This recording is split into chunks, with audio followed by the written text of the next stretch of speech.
Hello, students. How are you all doing? I hope all of you are doing really well. In today's class, we are going to continue reading the chapter My Childhood. Right? In the previous class, we have seen that how the new teacher could not tolerate a Hindu priest's son sitting with a Muslim boy. So he asked APJ Abdul Kalam to go and sit on the backbench. This incident made both APJ Abdul Kalam and Ramanatha Shastri very sad. They were very depressed. So after school, they went home and told their parents about the incident, about what has happened in the school today. And from now this point, we will continue reading the story and see what action has been taken against the teacher. So are you excited to know what happens next? Okay, so let's get started. Lakshmana Sastri summoned the teacher and in our presence told the teacher that he should not spread the poison of social inequality and communal intolerance in the minds of innocent children. So here we have a picture of Lakshmana Sastri. I told you he was the high priest of the Rameshwaram temple. He was the father of Ramanatha Shastri. So he summoned means to call.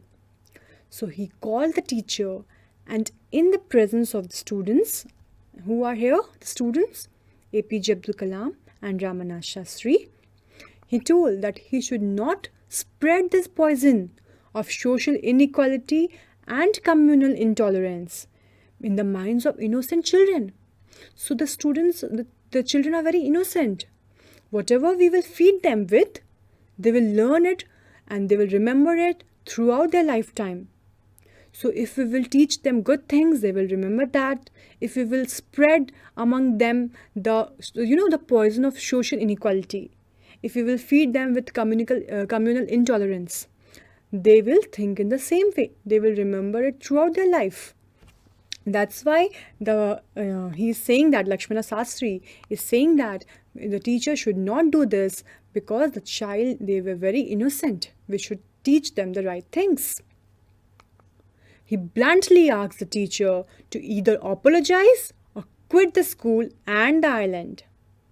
Not only did the teacher regret his behavior, but the strong sense of conviction Lakshmana Sastri conveyed ultimately reformed this young teacher. So he bluntly means when you say something without trying to be polite or without considering how the other people will feel if I say so.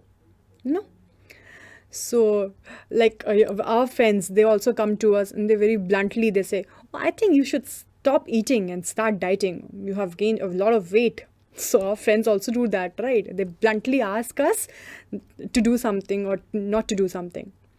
They don't care how we are going to react or how we are going to, take them or take their opinion. So here, he was not trying to be polite. He very sharply, very bluntly said that either you apologize, you say sorry to these kids, or you quit the school and the island. You can just leave, you can go. You can quit the school and you can quit the island. Then not only did he regret, the teacher regret his behavior, but a strong sense of conviction. Conviction means a strong opinion or belief. A strong sense of conviction Lakshmana Sastri conveyed has reformed this young teacher. He was ultimately reformed. He changed his thinking, he changed his belief, and he knew that what he had done was wrong and he should not continue doing that. On the whole, the small society of Rameshwaram was very rigid in terms of segregation of different social groups. So the small society of Rameshwaram was very rigid, very strict in terms of segregation, means separation. So they very strictly followed the rules of separation, that we have social rankings, we have Brahmins, Kshatriyas, we have Shudras. So they very believed in these things, and they knew that they cannot mingle together, they cannot come together. So they believed in, separation. They believed in separating people based on their caste, creed, religion, and whatnot. However, my science teacher, Shiva Subramania Iyer, though an orthodox Brahmin with a very conservative wife, was something of a rebel. So, though the small society of Rameshwaram followed the rules, and they were very orthodox, they believed in separation of people based on their caste and creed. But his teacher, his science teacher, Shiva Subramania Iyer, he was something of a rebel. Rebel means when you think against what other people think. So he belonged to a very orthodox Brahmin family, but still he was a rebel. He did not believe in segregation of people. He believed in harmony, okay, communal harmony. The wife of the science teacher, Shiva Subramania Iyer, she was very conservative. She had very traditional feelings, traditional beliefs. Okay. He did his best to break the social barriers so that people from varying backgrounds could mingle easily. He used to spend hours with me and would say, Kalam, I want you to develop so that you are on par with the highly educated people of the big cities. So the science teacher, he did not believe in all these social barriers, and he tried his best, to break these barriers so that people from varying backgrounds, from different religions, different castes, different creed, different color, they could come together, they could mingle together. Mingle means interact with each other, living in harmony, living in peace together. He used to spend hours with me and say, Kalam, I want you to develop so that you are on par with the highly educated people of the big cities. So the science teacher, Shiva Subramania Iyer, had a lot of belief, had a lot of faith on Dr. APJ Abdul Kalam, as he used to tell him from the very beginning that I want you to develop, I want you to grow, so that one day you are on par with the highly educated people. Par means at the same level, okay? So he had really seen something great in APJ Abdul Kalam, and he used to motivate him. He used to set, he used to set bar for him, and he used to say, this is not the end for you. I want you to grow. I want you to see on the same level with highly educated people of the big cities. And we all know APJ Abdul Kalam. Not just he came on par with the highly educated people, he surpassed them. Like we all, we all will agree with it that the pinnacle that he has reached. The science teacher must be very proud of APJ Abdul Kalam. One day, he invited me to his home for a meal. His wife was horrified at the idea of a Muslim boy being invited to dine in her ritually pure kitchen. So one day, his science teacher invited him to his home for having a meal. But his wife did not really like this idea. She was horrified at how a Muslim boy is going to have dinner with us, or how he has invited a Muslim boy in our ritually pure kitchen. Ritually pure means a kitchen which has been kept protected from all outside influences for the observances of religion. Means no Muslim boy has entered her kitchen before. Now, the pure kitchen will not be pure anymore. It will become impure, according to his wife's idea. She refused to serve me in her kitchen. So you can see, like, she was really an orthodox, she was really a conservative wife. She refused to serve APJ Abdul Kalam in her kitchen, thinking that it will become impure. Shiva Subramania Iyer was not perturbed, nor did he get angry with his wife, but instead served me with his own hands, and sat down beside me to eat his meal. So, looking at his wife's reaction, the science teacher, Shiva Subramanya Iyer, he was not perturbed. Perturbed means he was not upset. Neither he was angry with his wife. But instead, he served APJ Abdul Kalam food with his own hands, and he sat down beside him to eat his meal. You can see in the picture that how they are having the meal together. Right? His wife watched us from behind the kitchen door. I wondered whether she had observed any difference in the way I ate rice, drank water, or cleaned the floor after the meal. So now the wife of the science teacher was watching them, from behind the kitchen door. And APJ Abdul Kalam, he was wondering, has she observed any difference in the way I was eating the food? I was eating the rice, I was drinking water, or cleaned the floor after the meal? So the APJ Abdul Kalam was really surprised that, no matter from which religion do you belong, right? Which caste do you belong? People have the same way of eating food, same way of drinking water, and they clean the floor in the same way. So what is the point of differentiation? Why is she segregating me?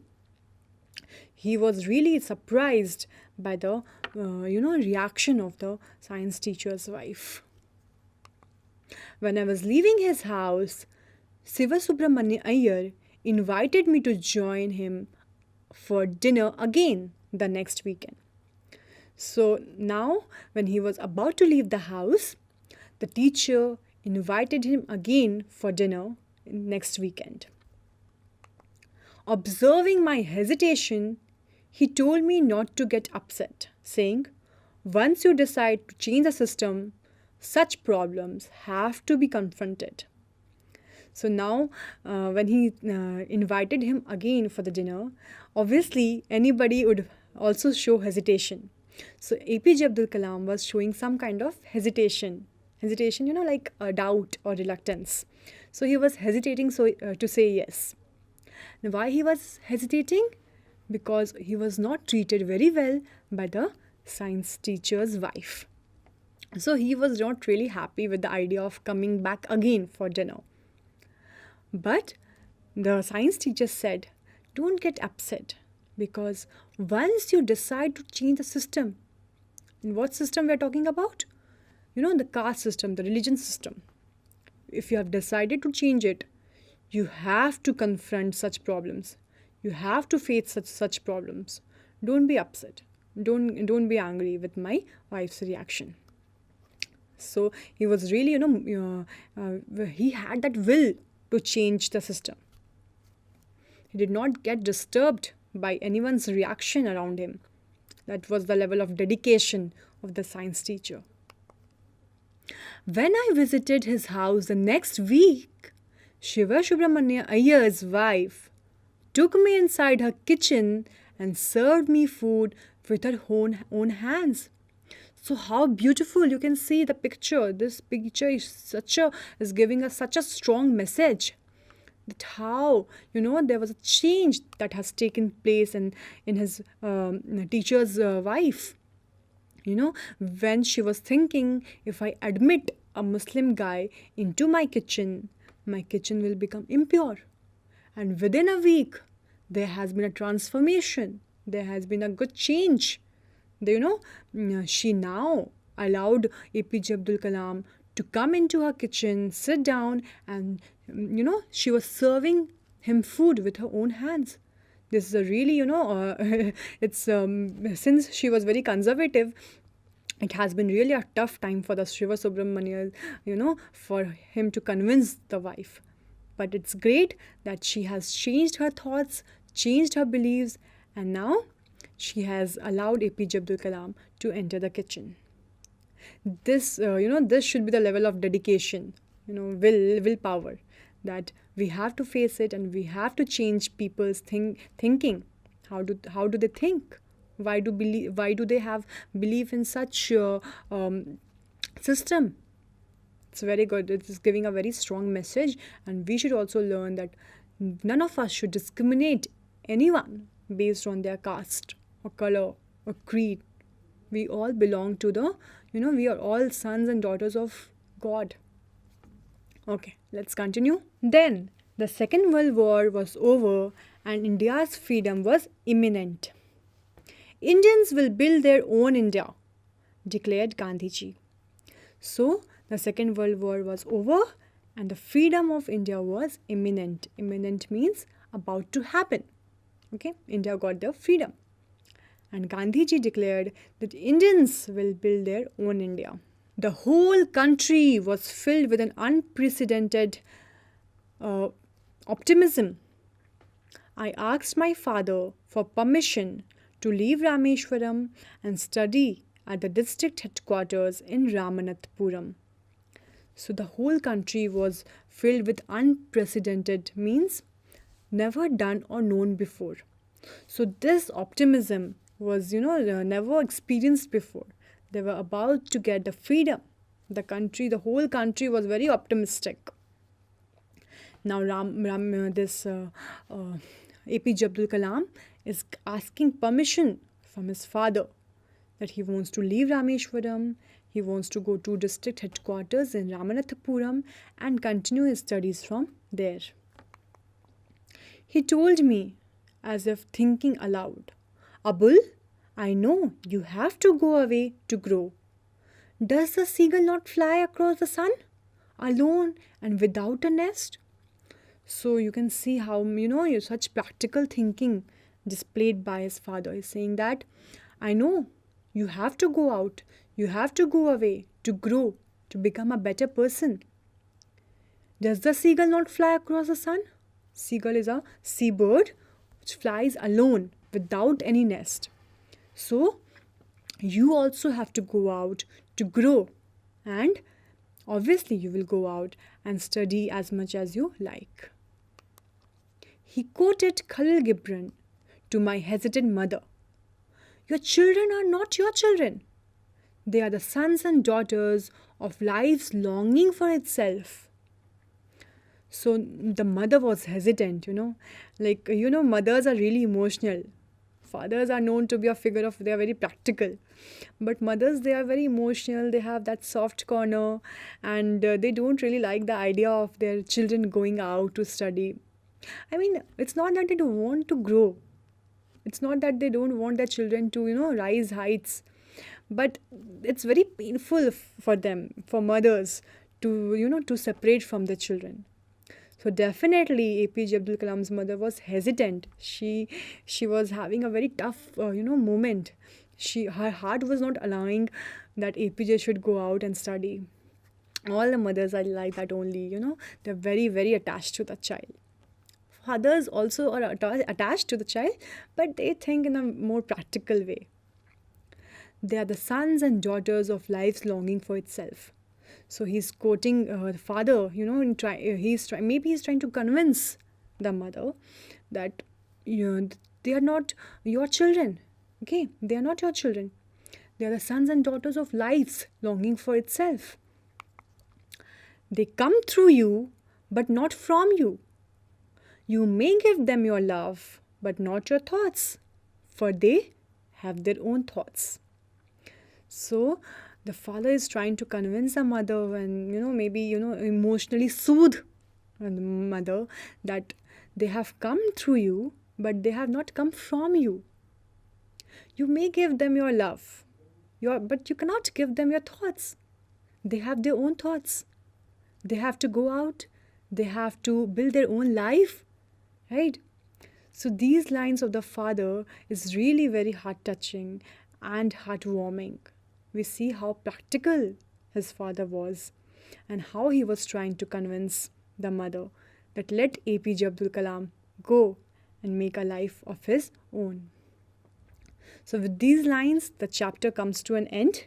So the quote that APJ Abdul Kalam's father has quoted to his mother is taken from Khalil Gibran's poem on children. So I really hope that please all of you really go and read this poem It is really heart touching and you will love it. Okay, so students, we have completed reading the story My Childhood. My Childhood is an extract from APJ Abdul Kalam's autobiography, Wings of Fire. You have seen, students, that how beautifully Kalam sir has described his childhood. He has talked about people, events, and experiences that he had during his childhood. Students, from this story, we have learned that how experiences shapes our life. You know, great values of life gets instilled in us by the people and experiences we have in our life. This is such an inspirational story for all of us, and I'm very sure that we all will learn something from the story and will take it forward in our lives, which will benefit us and will be of great value for all of us. Okay, so with these thoughts in my mind, I would like to end this chapter here and we will discuss the question answers given in your NCERT book. Okay, so let's discuss the question answers. The first part of this question is answer these questions in 1 or 2 sentences each. Okay, the first question: where was Abdul Kalam's house? I'm sure all of you really know the answer. Abdul Kalam's house was on the Mosque Street in Rameshwaram. Next question: what do you think Dinamani is the name of? Give a reason for your answer. So I told you, right, Dinamani was the name of the newspaper. Dinamani is the name of a newspaper because Kalam says that when his brother-in-law Samsuddin would tell his stories of the war, he would later try to trace it in the headlines of Dinamani. So from the word headlines, we can say that Dinamani is the name of a newspaper. Who were Abdul Kalam's school friends? What did they later become? Do you remember the name, students? I told you, right? Do you remember? Yes, Ramananda Shastri, Aravindam and Shiva Prakashan were his school friends. Ramananda Shastri became a priest of the Rameshwaram temple. Aravindam went into the business of arranging transport for visiting pilgrims. Shiva Prakashan became a catering contractor for the Southern Railways. Very good. Okay, the next question. How did Abdul Kalam earn his first wages? Do you remember how? And he was still taking, after 50 years also, he was still feeling pride of that moment. Abdul Kalam earned his first wages by catching bundles of the newspapers thrown out from the moving train on the Rameshwaram road between Rameshwaram and Dhanushkodi and distributing them. So you know why this incident had happened? Why the newspaper bundles had to be thrown out of the moving train? Yes, because there was a casualty which came like in the form of suspension of the halt of the train at the Rameswaram station. Yes, very good. Next question. Had he earned any money before that? In what way?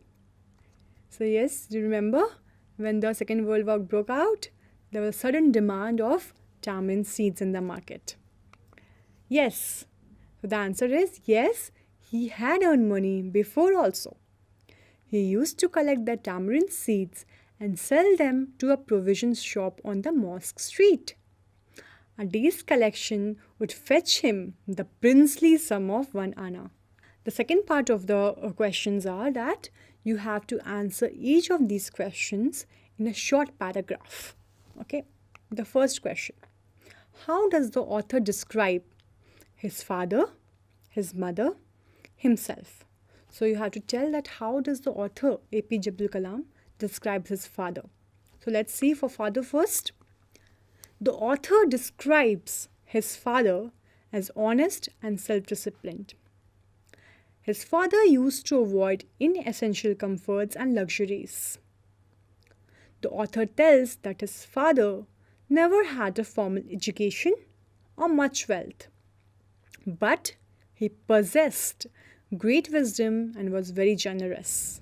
So, this was his feeling for his father. Let's see about mother. The author APJ Abdul Kalam describes his mother as being an ideal helpmate to his father. She used to feed a lot of outsiders along with her family members. Now he is describing himself. The author describes himself as a short boy with undistinguished looks, born to tall and handsome parents. The second question is, what characteristics does he say he inherited from his parents? Okay, so let's see what he has taken from his mother and father. He says that he inherited honesty and self-discipline from his father and faith in goodness and deep kindness from his mother. So this was the end of the discussions of the questions that we have in our book, and we have formally ended the chapter here. I'm sure all of you have really enjoyed reading this chapter. It's such a beautiful story of Dr. APJ Abdul Kalam. We'll meet in the next class. Till then, bye.